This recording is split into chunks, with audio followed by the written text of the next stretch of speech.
Good evening. It's Sunday. It's 2000 Central European time, an hour earlier where Charlotte lives.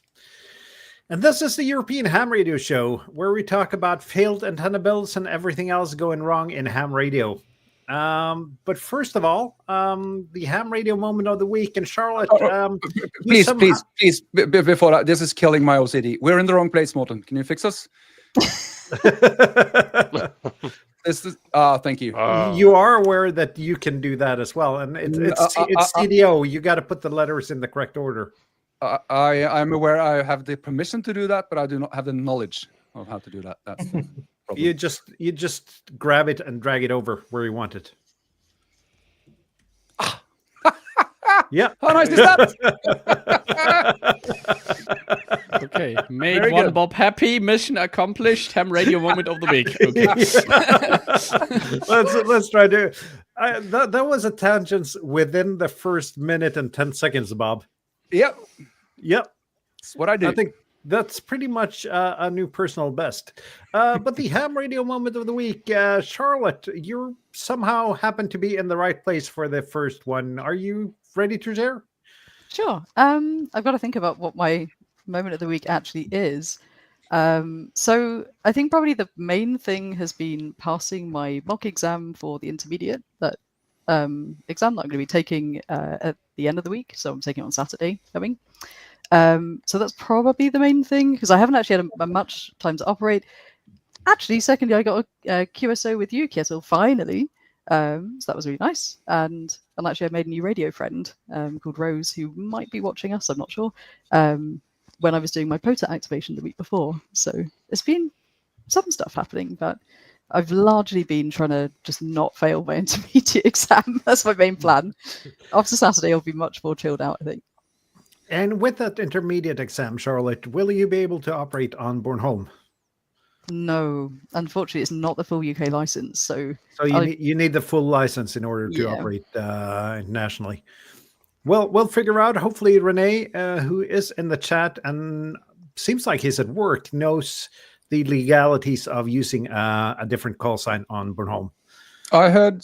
I think that was Renee saying he was looking into getting a club or an event call sign. Yep. Yes. Yep. Yes, I heard rumors about that. So if that can happen, that'd be awesome. If we can do that. We tried getting 5 Papa 0 Tango Alpha, so 5 POTA, but 5 Papa is sadly for Danish ships, so they don't allow that for. and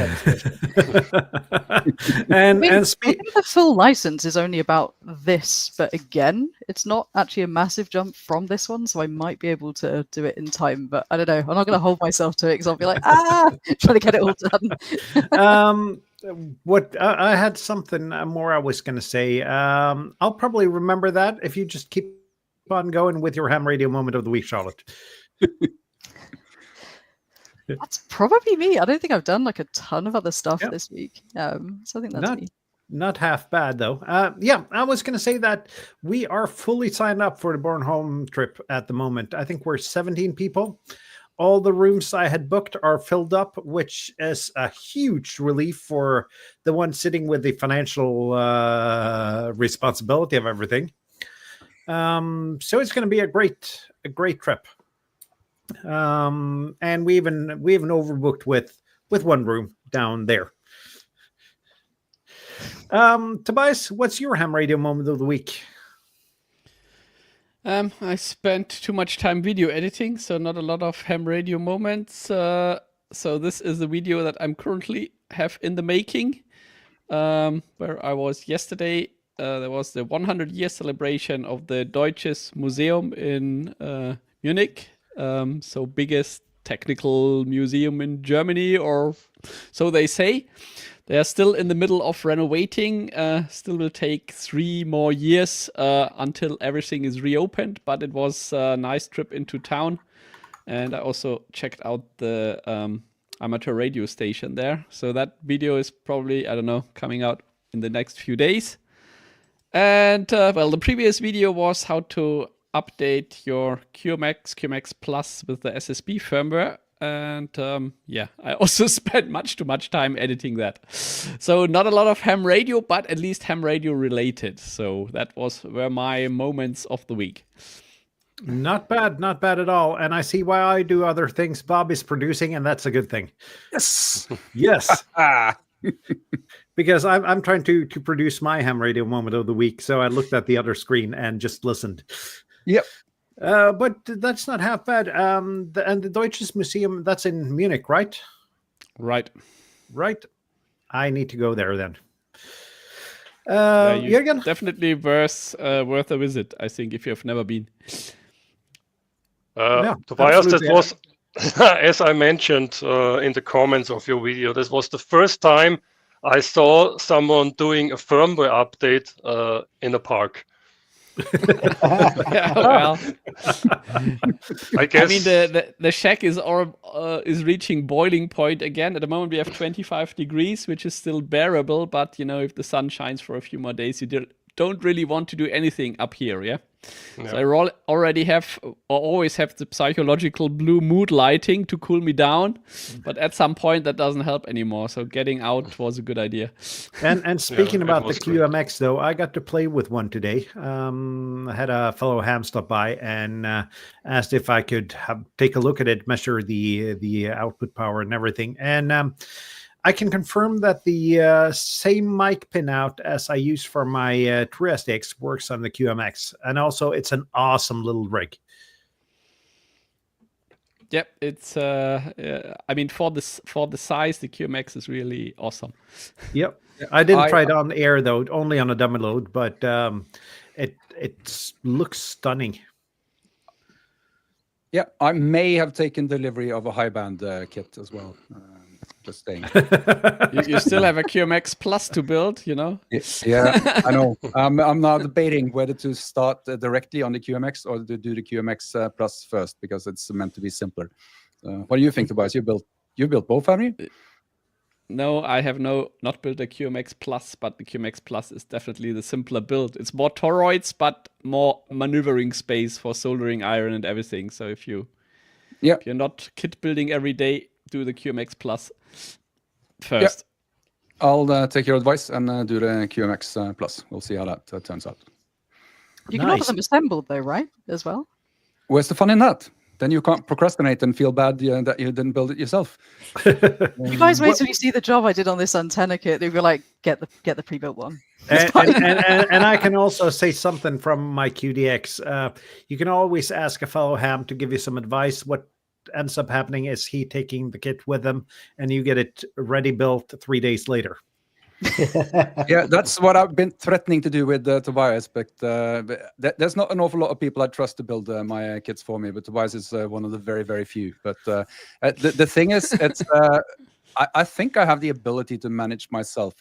I'm just I lack focus and discipline to actually get to it. That's the thing. So I'd feel bad if I actually ship that off for you to build just because I'm too lazy twice. But if I mess it up and it doesn't work, then I'll send it your way. Then I will get it. Okay, thank you very much.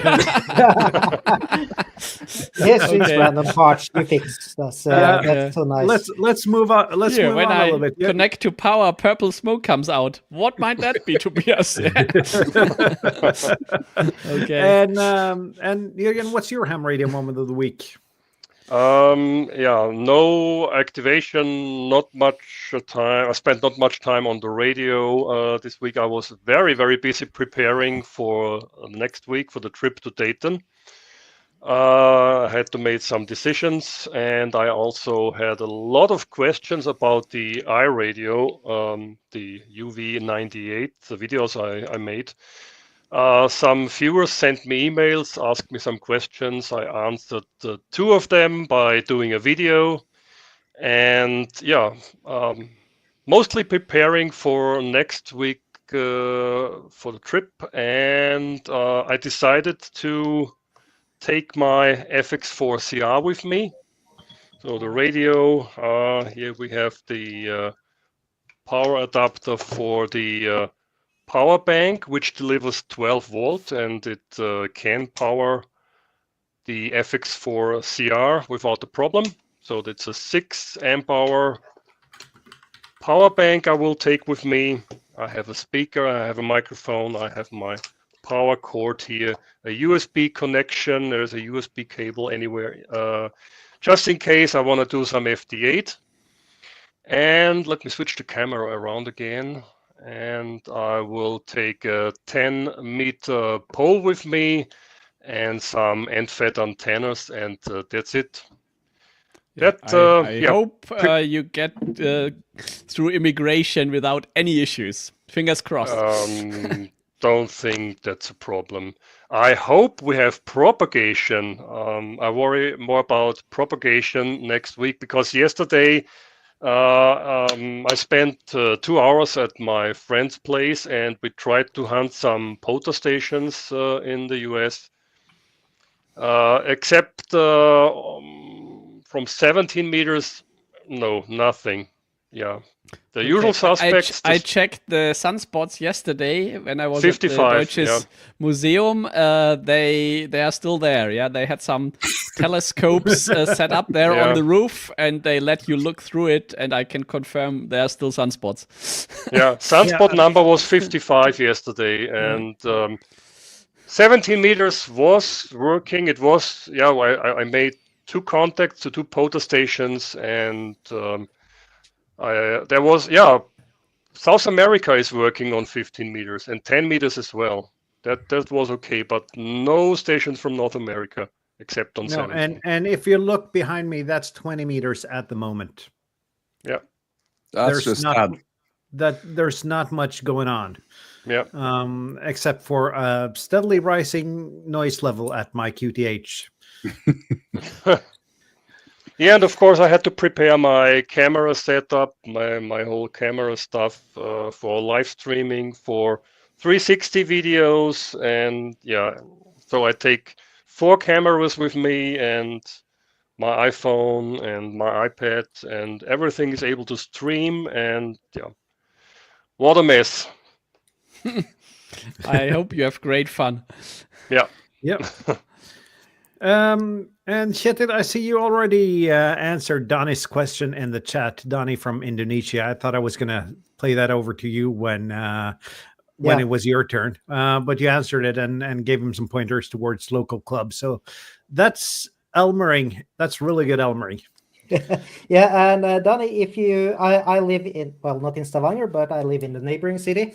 So if you have any question, then feel free to reach out. You can reach me over at the Discord we have here, or just send a mail to these clubs. I think at least both of them have people that can hold the exam, and if not, they will know how to point you to the correct person to do that.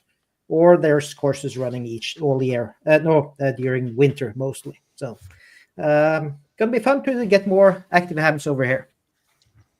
So that was not my hammer idea moment of the week, but maybe it is. So the fun thing this week, I've had first QSOs with 2 new hams. It's been Charlotte, which is really nice to finally get you in the log, and also Delta Alpha.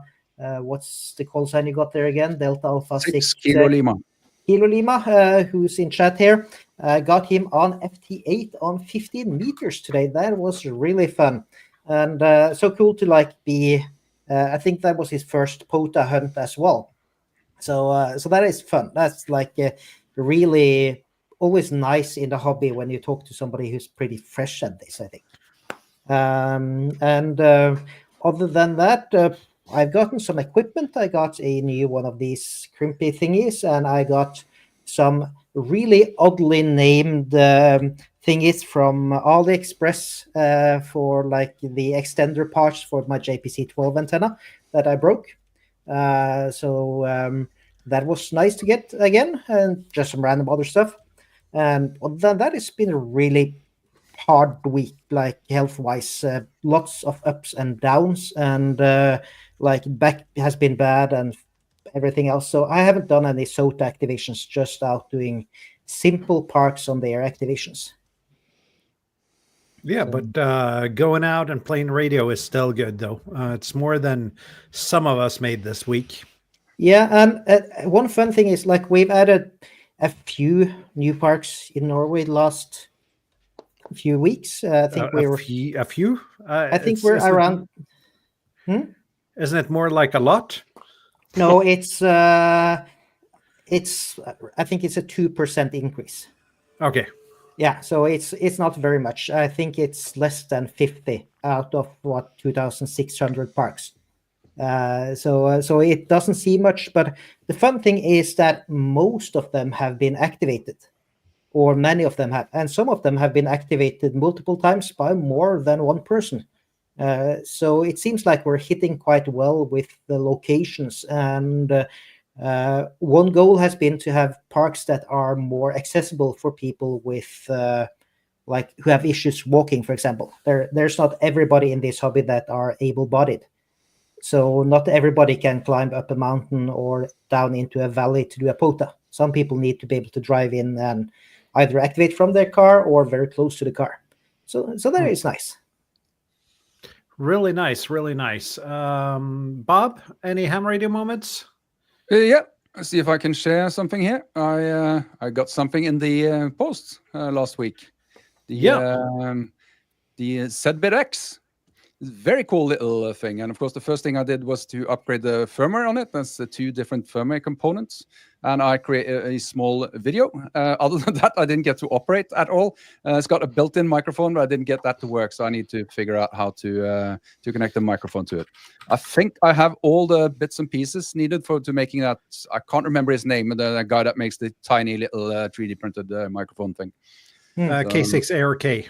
Yeah, thank you so much. That's what I'm planning to make for it. So we'll let me know if you're going to build one of those, because I might have some spare parts, because I needed to fill up stuff on DigiKey in order to get the shipping per part down to a reasonable amount. I know that feeling. That's yeah, I think I may already have plenty for the exact same reason. So I'll let you know if I can't find them. Yeah, at least I have. I think at least I have 2 mic capsules if you need them. Yeah, I'll take a look to my stash and see what I can figure out. So that was fun. I'm looking forward to playing more with that radio. That the really sweet thing about this is only a 5-watt radio, but it's got the big touch screen. It's got the included battery holder, and it's got built-in FT8. That's the thing that I find interesting about this radio. If you stick this in your backpack and a simple wire antenna, you have everything you need to do portable FT8. So even in bad conditions, that might save your activation.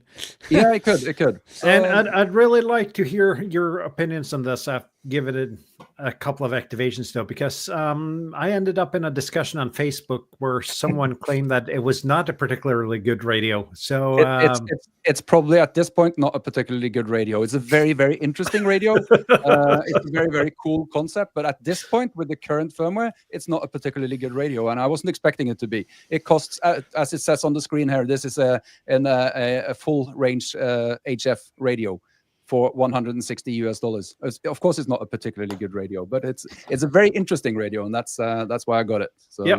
And that's my thought exactly. Even though it says that everything's included, and then it says that the 18650 batteries are not included in the next sentence. Yeah. Well, that's one. That's such a lovely marketing thing. No, I think that's just a lack of English comprehension thing. I have a feeling. So, but let me continue, so I don't take up the full hour. I've been building a kit since I bought the QMX kit. I figured I should practice on kit building. So I got at least 2 years ago, and it's just been lying about. So I figured, let me try and build that. There's a video of that coming as well. With any luck, it's going to be less than 30 minutes. I don't think it's going to be much less, but we'll see. This is a dummy load from Discrete Components. And I built it and created a case for it and characterized it on the Rig Expert. So it's going to be a video of that. This is a nice product from Hans that's Summers. the QRP Labs dummy load, I think. Yeah, it is. And this one's nice. It's nice as long as you only use it for HF. If you want anything higher frequency, then it's not really brilliant. But that was cool. And I was out yesterday or the day before, doing APRS. Once again, there are so many cool combinations you can do with APRS. And this time I played with a Windows application called Pinpoint. And of course, the Vero VRN76 radio, which just continues to amaze me, that radio, what you can do with when you do packet and you use that as a TNC. It's just amazing. Yeah, you haven't. Everyone should have one of these radios, I think. That hits the perfect sweet spot between quality and cost. So yep. And let's that was a little bit too quick. And I got something else in the post which I'm really looking forward to. This is the wireless microphone from Vero, because they created an updated firmware for this, so you can actually connect it to the 705. And yeah, that's nice. That would be no very extra nice dongles.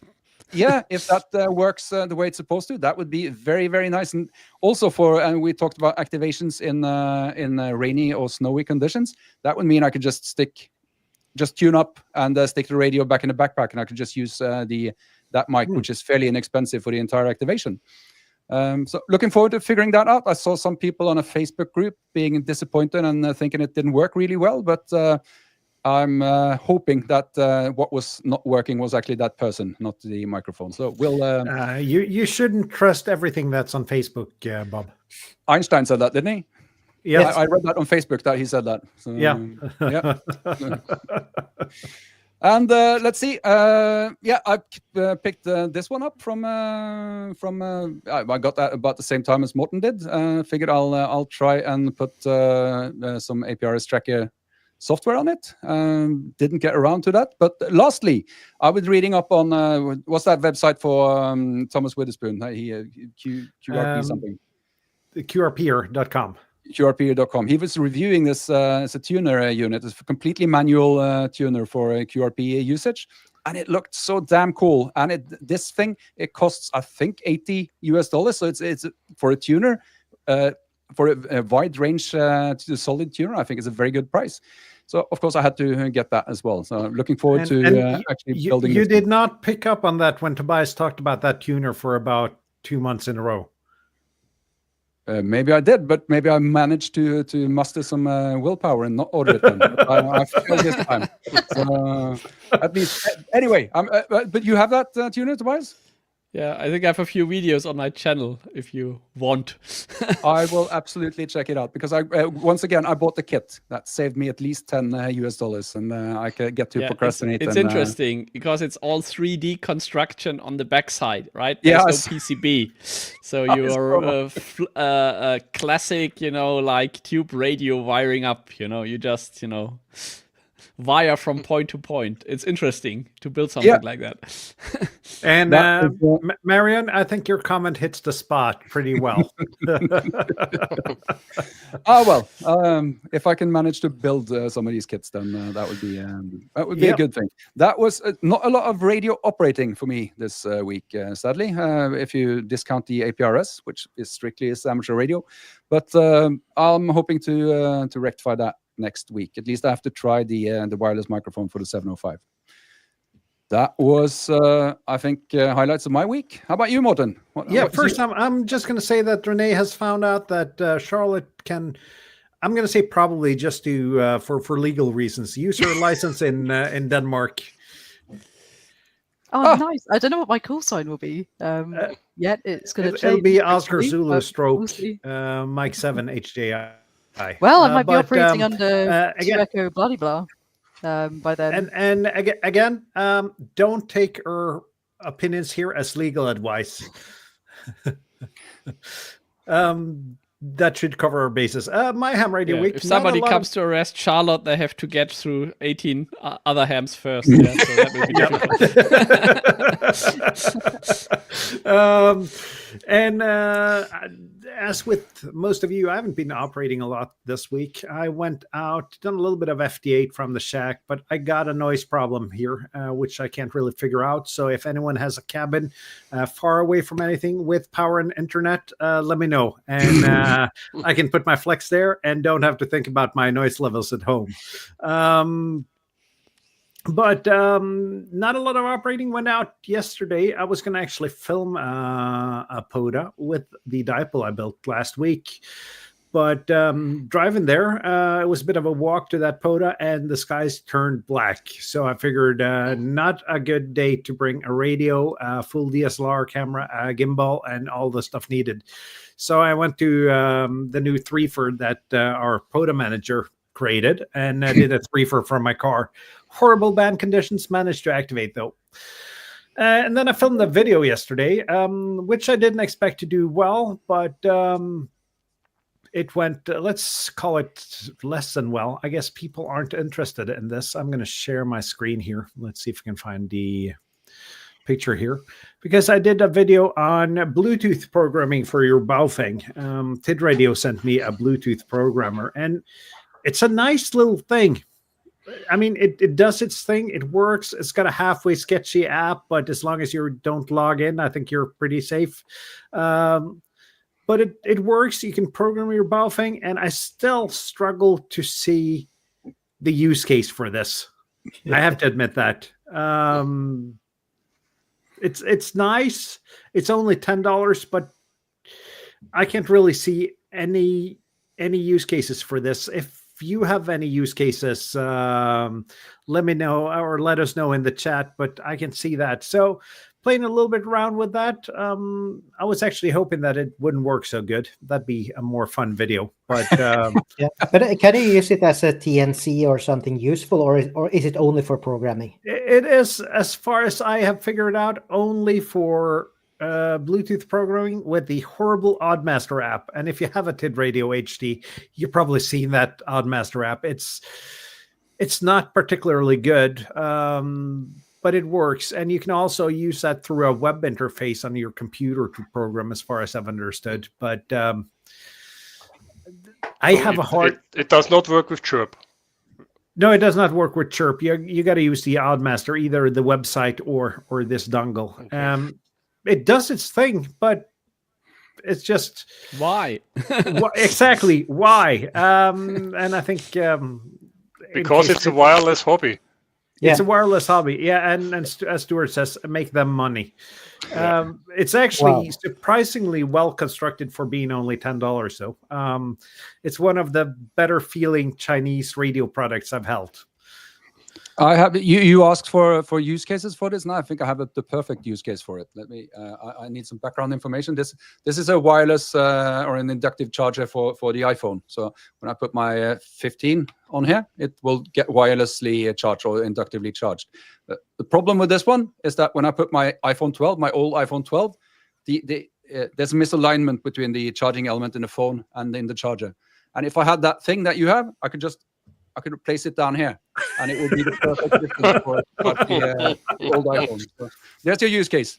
And I almost, sorry, Charlotte, we're going to talk about antenna fails soon, but it's okay.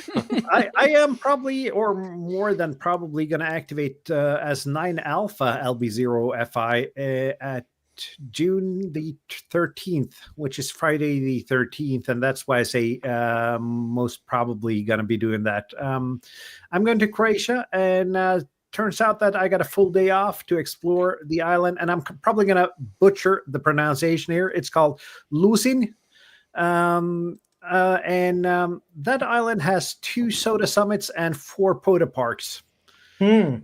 So I'm going to be hopefully operating as 9 Alpha. I got the trip confirmed this week, so that's going to be amazing. For the geographically challenged Croatia, that's to the right of Italy, is it? Yeah. Yeah. Yes. Yeah. Other side of lake. Part of former Yugoslavia. Yeah. What isn't? So, it's a very nice place to operate. When I was there, it had cooled down. So it was only 34 degrees. They had 43 degrees the week before. So I never brought as much water as that up to a hill, to say it that way.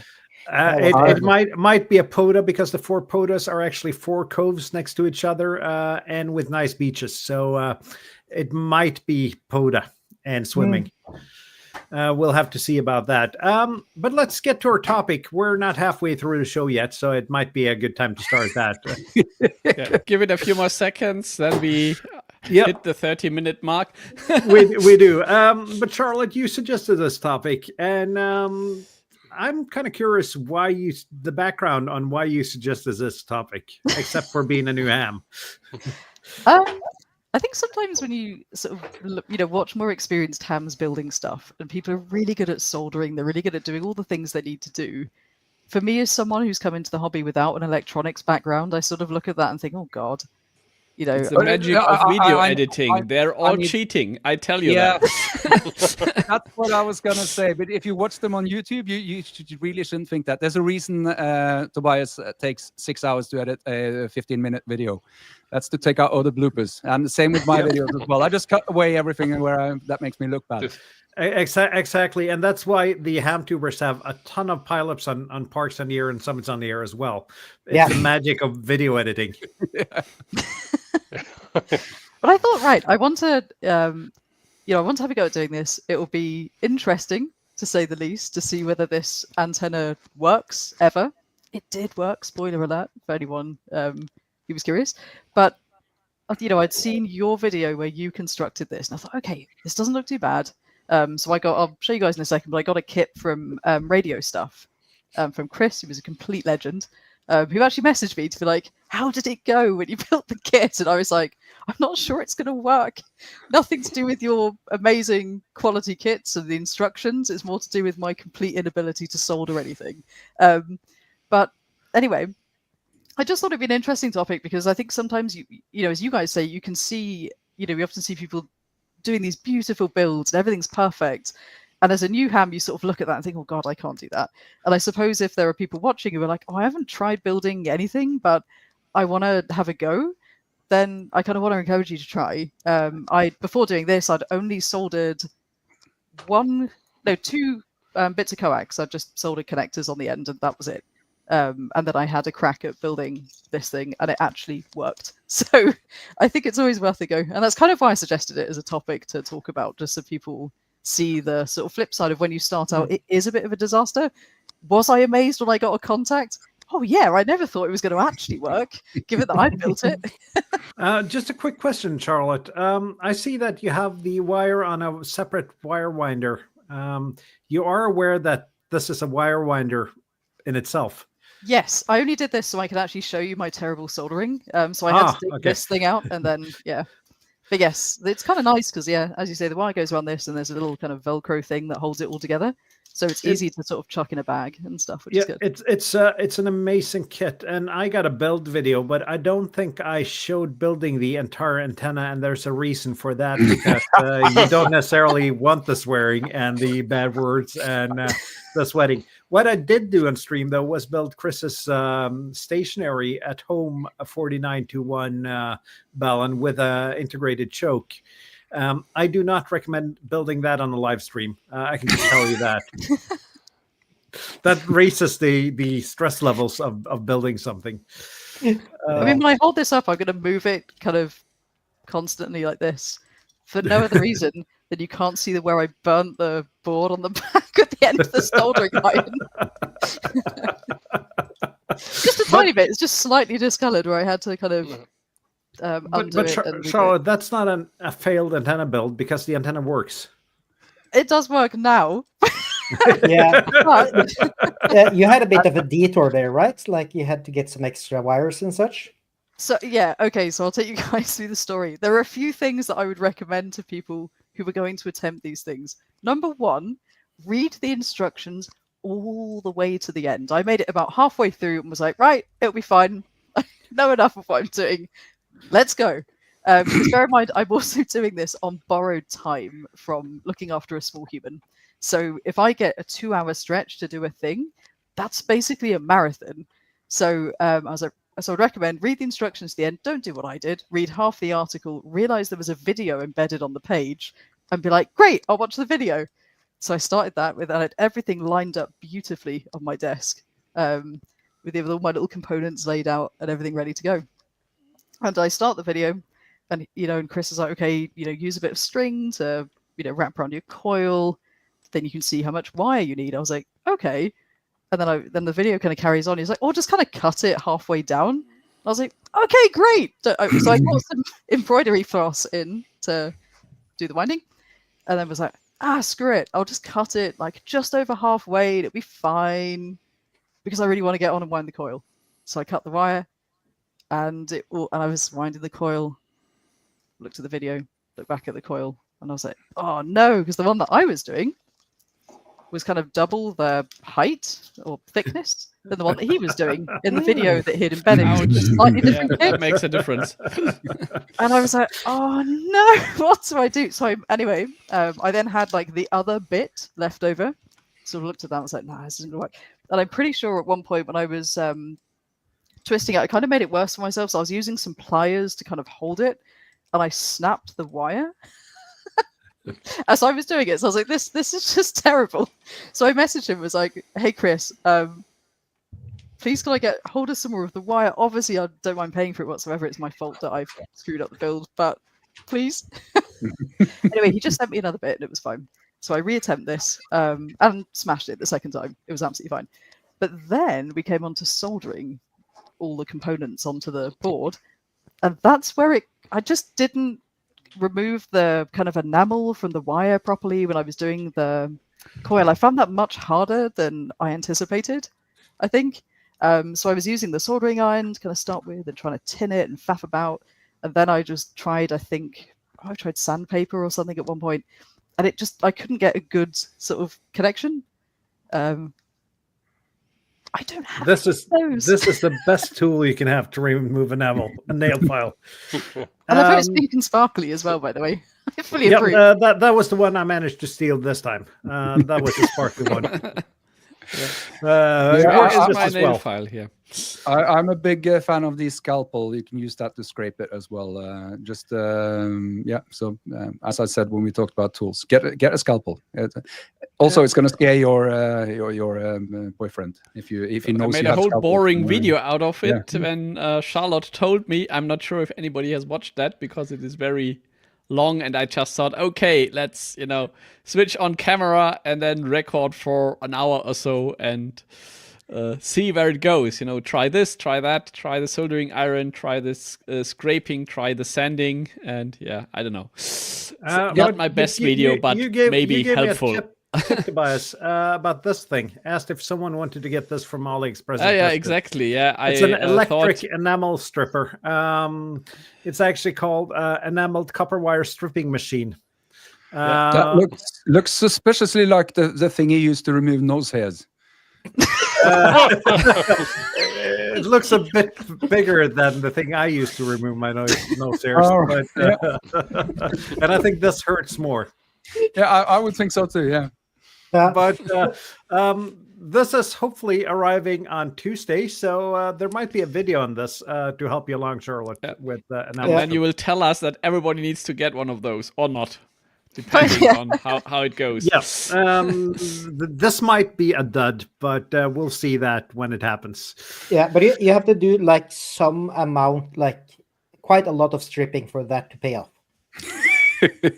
Well, you are aware that I have a sponsorship deal with AliExpress. That is why I get these products, because I want to see if they actually work or not. Most people don't. No, but it might work.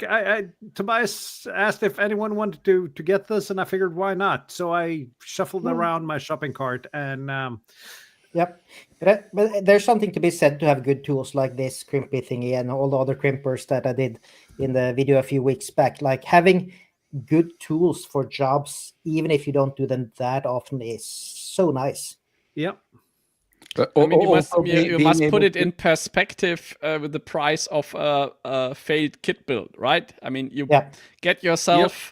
I don't know, a QMax Plus, you have the world's worst soldering iron, you're not gonna have a lot of fun, right? So better don't skimp on the tools. That's and I'm gonna test the enamel stripper on what is probably the worst enameled wire I could find. It was at least the cheapest, and the wire itself is good, but the enamel is really hard to get off on this one. So that's gonna be my test case.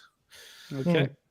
Maybe a good one. Yeah, it was harder to get it off than I thought when I was doing this. And bear in mind, it's never something I've had to do before this moment. But yeah, trying to get it off the wire was quite tricky. I'm also an incredibly impatient person when it comes to these sorts of things. Like, I want the finished thing now. I realized this about myself when I was about halfway through, and I was like, okay, I just want to play with this now and actually make contacts with it.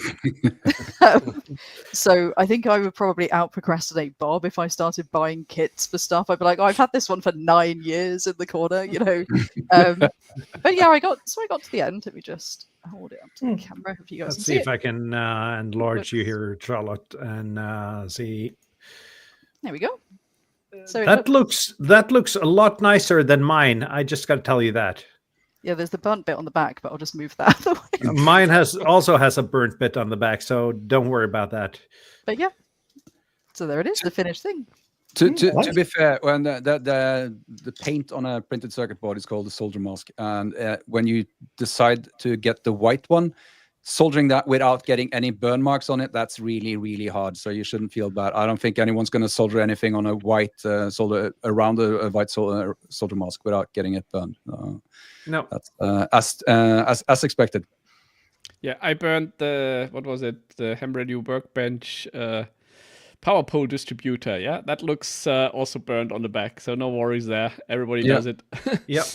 Oh, thank God. Because I was like, oh no, it was all pristine and perfect. But I did have to re-solder this. And I enlisted help from my husband, because I think I posted pictures of this, and I think you, Tobias, and one or two people were like, that is not going to work. So I didn't say it like that. He said it much more politely, to be fair than that.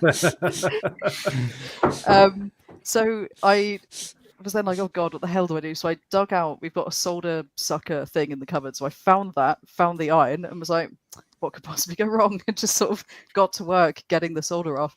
I lasted about 2 minutes before I shouted through to my husband and was like, hey, can you help me get this solder off this thing? And he just sat and did it perfectly within like a minute. And I'm like, oh, you make it look so easy. Damn it. You can also get combined solder suckers and the soldering irons. It makes it a little bit easier to get it removed. So if you buy them from China, they're going to be of the typical Chinese quality, but they're also only going to be about 2-3 euros. So it might be a good investment if you want to build other things. Yeah, and soldering, as anything else, takes practice. Kit building takes practice. I remember being on your live stream, Tobias, building the QRP CW radio. I can't remember the name of it now. Yeah, the Pixie thingy. The Pixie, right? yeah. And mine did not work, but I learned a lot by building that. Having you guide me along when I'd never built a kit before. Yeah, and I think at least you can get cheap kits quite cheap. Yeah, so things like, hey, a simple amplifier, audio amplifier or microphone amplifier. Yeah, there's not so much to it, and if you screw up, then there's also not so much damage. Yeah, then you spend $10, but you learn something. If it doesn't work, you learn something. So yeah, everybody should go for it, I think. But if you're super impatient, that's a problem of it. Yep.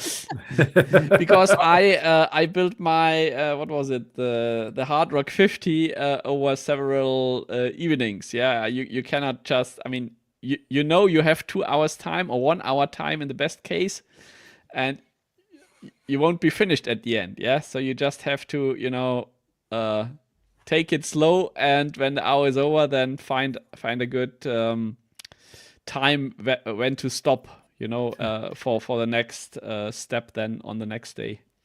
Yep. I see that Marin's got a question here. If anyone else have given up on an antenna build, I really want to answer this. Or Bob. Go ahead. You first. I'll continue. Yeah, because I think it's about 3 years ago, I saw a DX Commander and figured I can do this cheaper. Okay. How hard can it be? So I went on AliExpress, ordered myself a little bit too expensive and not very high quality fiberglass mast. Then I 3D printed for about 3 weeks with all the parts needed. talked to a CNC shop to have the aluminum parts CNC machined. Got the antenna up and tuned and everything. The whole process, I think, took me about 2.5, 3 months. By the time I had it up, it was late October. It worked really, really well for, I think, 2 days. And then we had the first night of frost. Turns out that really thin Chinese fiberglass does not like frost very much. So when I got up the next morning, the antenna snapped. I've ended up spending about almost twice the price for buying a new DX Commander. And I abandoned the project right there. I figured I'd sunk enough money into this project at this time. I just threw the remains of that antenna away a couple of weeks ago. And the thought about cheap is too cheap, right? Yeah, and the thought about doing that project again has started lingering in my brain the last couple of days. But I might end up just buying a DX Commander instead. Well, I think the only thing that failed was the pole, right? Yeah, and the time and money spent on it. Yeah, but that's well, if you start counting time and money as a YouTuber, or as a ham radio operator, you're gonna pack it up if you do. How many bands was that on that antenna, Morten? I made it for 80 through 10. So all the of bands them in between. Sorry, not 80, 40 through 10, and all of the bands in between. Yeah. And then probably the 15 and 40 use the same element. No, I had separate elements because I ordered a 13-meter fiberglass mast, so I could have full elements for all bands. Ah, very nice. Took a lot of 3D designing and a lot of failed prints in order to get everything fitting exactly where it was supposed to. And probably a fair amount of effort just to get all the lengths of all the different elements tuned just so, I would guess. Yeah, but Callum's got a calculator, though, where you can enter the length of the element and the SWR, and it tells you how much you need to cut or add to the wire. So it took a couple of days of tuning, but that wasn't the worst part. The worst part was to get the mechanical parts fitting where they were supposed to. Yeah. So I'm considering building a fan dipole, which is basically the same idea, only in dipole form. And what scares me about the workload there is that, as we've learned on the ham radio workbench, when it comes to antenna, everything affects everything else. Yep. So when you tune 15 meters, that affects all the other bands, and you have to start over, and you have to do that till nothing changes anymore. So it sounds like a very long and very, I have been procrastinating a fan dipole for that exact reason for 5 years, Bob. Yeah. I'm not sure that sounds like a project for me either. I'm like, oh, I don't know. Like, it's a constantly moving goalpost. So, yeah, I think things like that would drive me insane. You know, with the German perfectionism. Yeah, yes, I got this band perfect, and then snap. Oh crap! Now it's completely out of tune again. You know, no, not for me. Yeah, I'm thinking if you do this, you can't just aim for the exact match on the elements you're tuning. You have to do baby steps and see how it influences all the other bands, and just work your way slowly towards having everything perfect. But yeah, we'll see. Maybe I get that done this summer. Maybe I don't. I'm not going to build it as a wire antenna. I'm going to build it from aluminium pipes. So and aim for at least 5, maybe 6 bands. So that could be fun. And how big and cumbersome is that? I'm going to mount it on the side of the roof. Either underneath or just on the side of the roof. So, well, of course, if it's going to be for 30 meters, then the longest elements are going to be 2 times 15. So, fairly big. And that's going to be radiating, since you're mounting it on the side of your roof. That's going to be radiating straight into your house. Amongst other things, yes. Yep.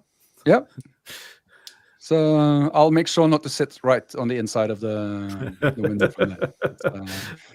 But that is an impressive idea. It's if I actually manage to pull it off, I think it could be a very cool antenna. And the reason I want to build it is because I'm tired of having tuners that needs 10 watts to activate the tuning function. So I want something I want a coax where I can connect radios to, and it has antennas that are resonant on all the amateur bands, at least from 30 meters and up to maybe even all the way up to 6. That would be the ideal design. So we'll see if I manage. I can tell you my antenna build failure, or at least antenna restoration failure. Like 5 years ago, I got the X200 antenna down from the roof that I had up there for, I don't know, 20 years or so. And, wind and weather and rain more or less sanded the paint off completely. So you grip it and you just had the fiberglass in your hand, right? So it was, apart from that, you open it up and it looks pretty good, yeah? So I failed to restore that antenna since, I don't know, another 5 years. It's laying behind me. You see it every time. Do you see that? Can it bing me? Okay, no, the long pole you see that is 6 meter antenna, but there's also the bits of the X200 here on the floor. So, yeah. But So in that the means meantime- that you have not abandoned that project yet, though. No, but it's I stumble over the antenna whenever I get into the shack, right? So it's really annoying. So what you're saying is you only stumble over one antenna on your way to your shack? Yes. Oh, We restored such an antenna with a paint which is used normally for boats. Yeah, This that's works what I great, got. Boat slug something with a hardener, and of course, if you don't have a spray gun and you paint it on with a brush, then it also ends up in a mess. I'm pretty sure you can't hurt yourself. Or you don't have glass particles in your hand anymore, but it needs another sanding and a final spray coat with a normal spray can. And well, maybe this year. Let's see. yeah.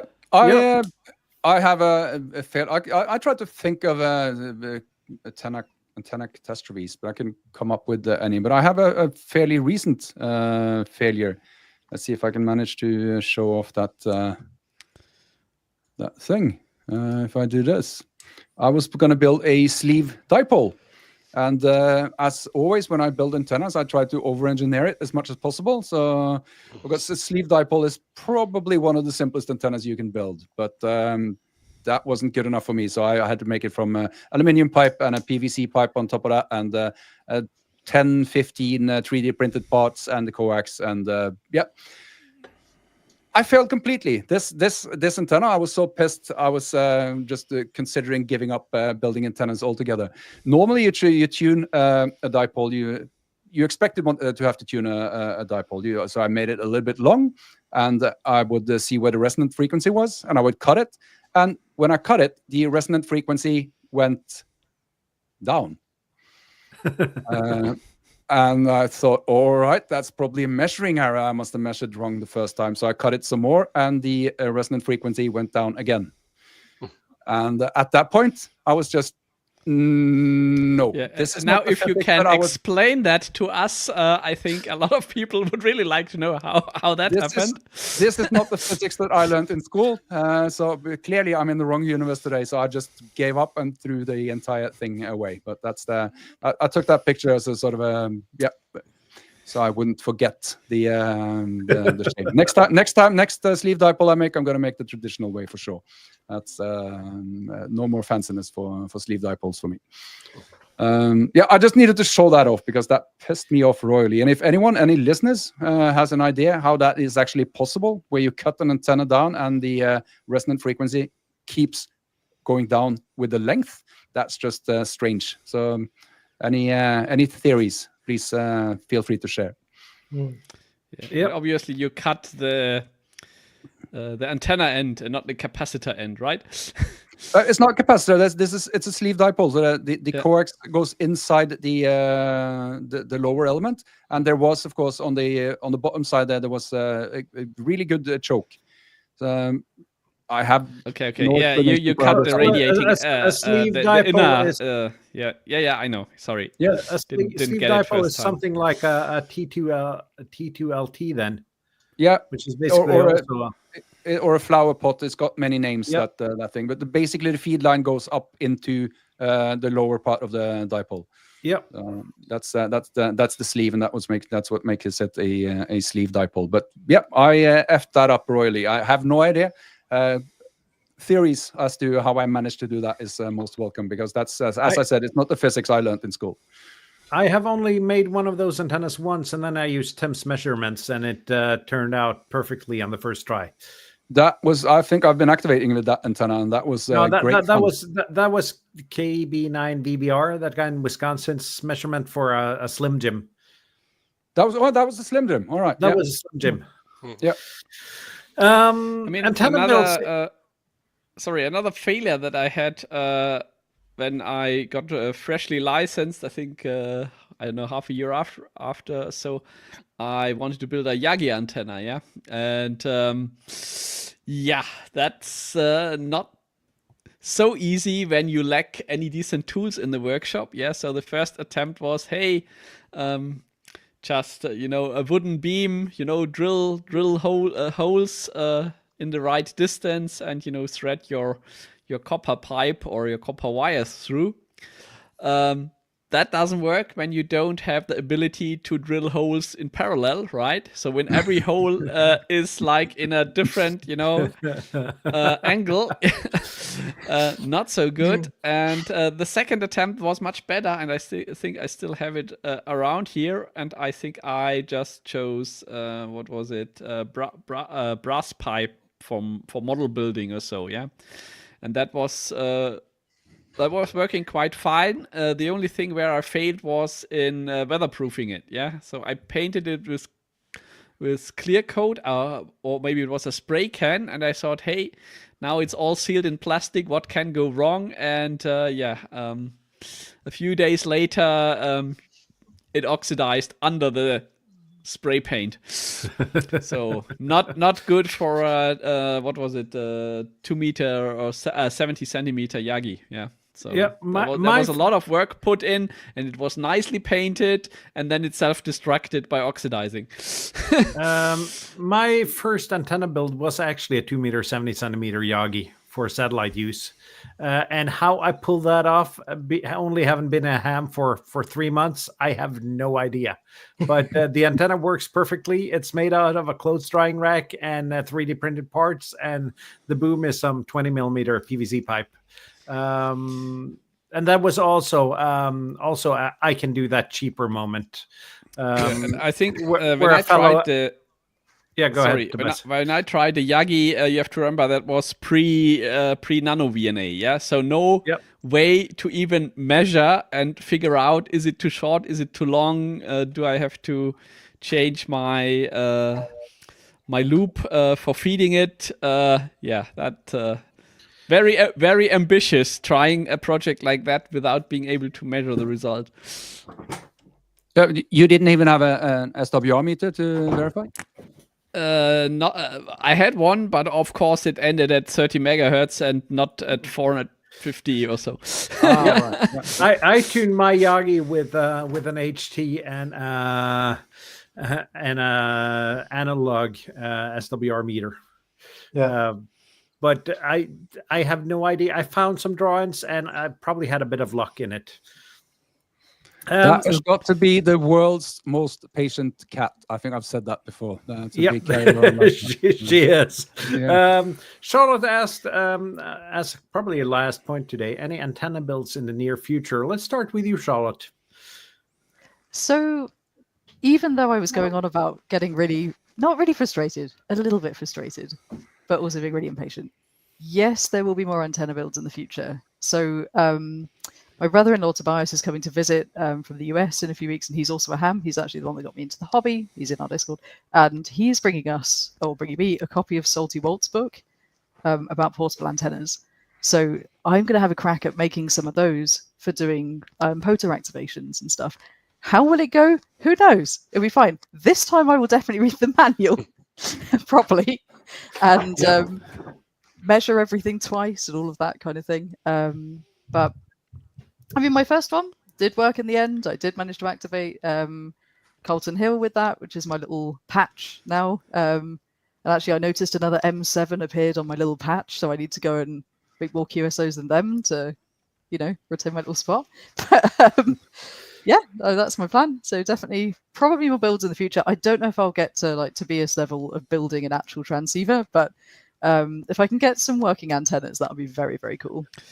Don't build the antenna too well. It would be funny to, get Walt on the show saying, "Hey, Charlotte, build your antenna. It doesn't work at all. What have you done?" And I mean, the first antenna you should try out is the Rubikov. Walt's got that in his book. It's a simple build. It's efficient, and it's an easy antenna to build since it's a random wire type antenna, and you don't have to be exact on the measurements. But you use a 4-to-1 with that, is that correct? You use a 4-to-1, 7.6 meters of vertical wire and ground plane, or ground radials to be more exact on it. It's probably one of the simplest antennas you can build, and it surprises me every time I take one out. I tried to build one and it failed miserably. It's actually one of the only antennas I built that did not work at all. And how did that fail? On the wire length or the balun? It failed with me making it with a completely wrong balun. Yeah, I just took a random balun and yeah, details. And balun is a balun, And I'm probably not supposed to say this, but since the guys over in Coffee and Hammer Radio sells a Rubikov kit, they have good instructions on how to wind the balun. Yeah, I followed some instructions as well, but they were not the correct ones. So what kind of core do you use for Rubikov balun? It was round. I meant ferrite material or iron core or God knows what. 43 mix is good. Yeah. Okay. Well, that 43 mix probably works for almost everything, right? Yep. Exactly. It might not be the best one, but it works for everything. What you will need for a Rubikov though is a tuner, since it's a random wire type antenna. But it tunes from 40 to 6 with a little bit of complications sometimes on 15. Nice. Yeah, I have an external tuner and G90 for portable. The G90 will tune anything. I think that's probably why my antenna build worked, honestly. It's ironic because in my day job, I'm incredibly detail focused. I have to be of a tester. So I think I just sort of use up that part of my brain during the week doing my day job, that when it comes to things like antenna builds, I'm kind of like, I just want to kind of vaguely follow the instructions. Yes, I'll measure everything twice and I'll try and be as accurate as I can, but I will undoubtedly miss bits because I'm doing this at the weekend after a 40-hour work week and looking after a small human. And I just don't have the brain power. That's exactly the reason why I don't like to do any software in my spare time anymore, right? Because hey, if you do it for the day job, kudos to Mr. Station Master, to the Polo developers, to everybody who can get up the nerve and do another software project in their spare time. I can't. I like hardware much more, because at the end of the day, you did something and in the end you have a result and you see it immediately. Either it goes up in smoke or it works. I like that. That's the reason why I don't like traveling when I'm not. Who am I kidding? Luxury hotels, tester. That's why I'm going to Croatia, by the way. Yeah.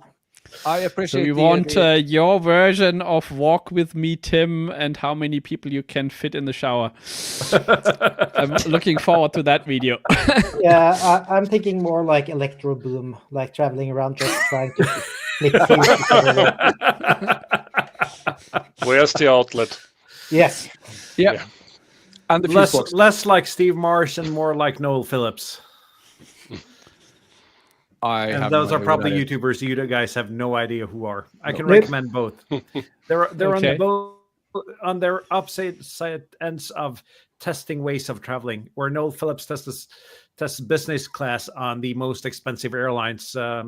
Steve Morris tests buses and trains and ferries and everything that's not a plane, basically. Okay. I think we're pretty much done. I got an idea for next week, and you kind of you pitched it to me, Bob, and it's been maturing in my head. Should we do ask us anything about your license test for people who aren't licensed? Yeah, good idea. Yeah. But I need to cheat and look it up on 50ohm.de then. Yeah, I also need some cheat material because, as we discussed backstage, we might not pass a test today. Yeah, but luckily we have one in the room here that is passing her test. And I guess we also have somebody else in chat here who's just passed it. So maybe we could get them on and we can get the weekend off. Yeah. Are you on, Charlotte, next week? I can be, maybe. And we'll help you through your license questions. I would actually have just sat the test the day before, so I'm sitting it on Saturday morning. So I'll either be elated that I passed or questioning every decision I made with my hand because I'll be like, no, I'm terrible. I don't know anything. So we'll see. But yeah, sure, I'll come and chat to you guys. Maybe you should get some beers ready, either to celebrate or to cope. Yeah, however it goes. We have Keylux in the chat as well, and also in Discord. And if you want to join us as well, you're welcome. Just let us know in Discord.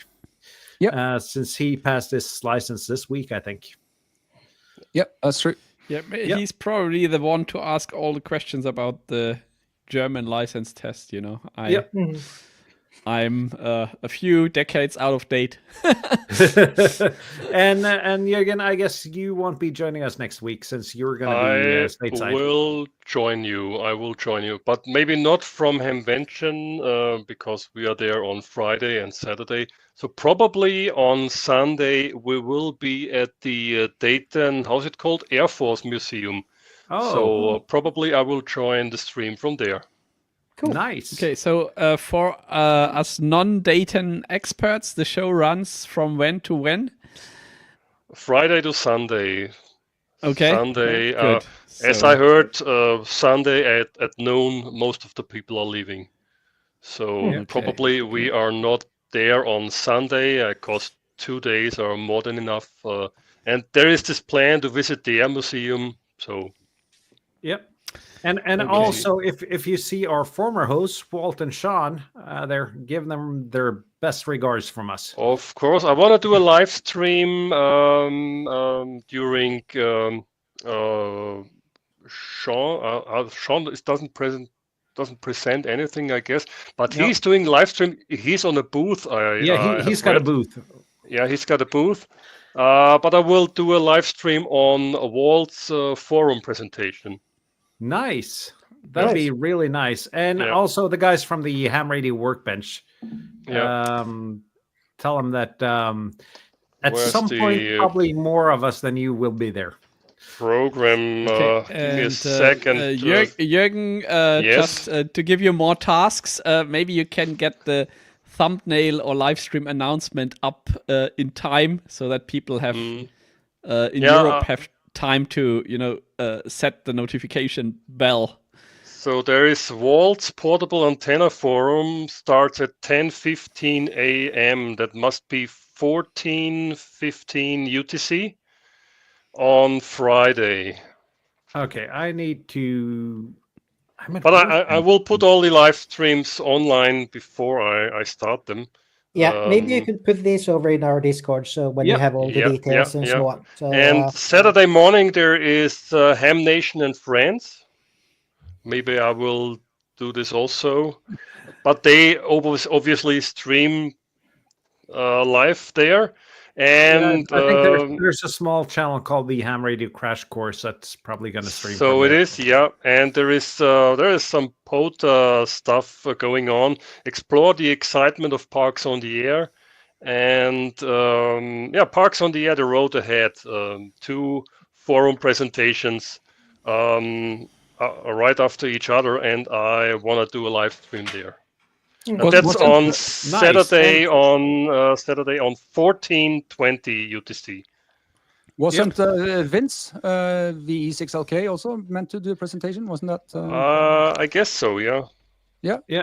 Anyway, the Ham Radio Workbench and Sierra Radio Systems and whatever's affiliate, also Mark's company. So I guess that Electronics. means I take next weekend off producing any videos because nobody will watch anyway, right? Everybody's Yeah. by the end. mentioned. I think by the end of next weekend, everyone will know how to get anywhere at the Dayton Convention place, the Ohio State Right. Fair or whatever. We will all know where to get the best pulled pork burgers or God knows what's there. Yeah. And Cooley hopes to see Cooley, you there. yeah. See you there, Cooley. Anyhow, I think we're pretty much done now. So we'll be back next week with your license test questions answered poorly. 7-3 all. 7-3. Thanks for Bye. watching. Bye, guys. Have a Bye-bye. good week.